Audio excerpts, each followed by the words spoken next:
Проблема в спарке, когда собрали все, завели,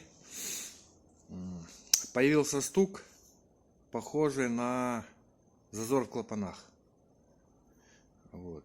Слушали, проверяли, 100 раз клапана проверяли, мерили зазоры. Уменьшали, добавляли, стук не изменялся. Очень интересный стук, но непонятно вверху, а где и что найти трудно. В общем, долго искали, не один день.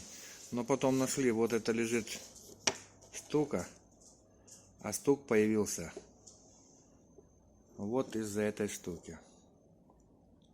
Вот, ну, не знаю, видно, нет. Выработка, вот она.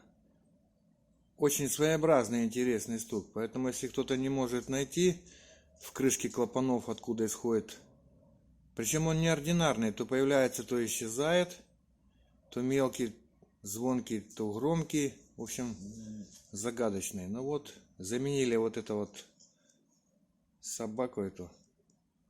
И машинка стала тихо, хорошо работать.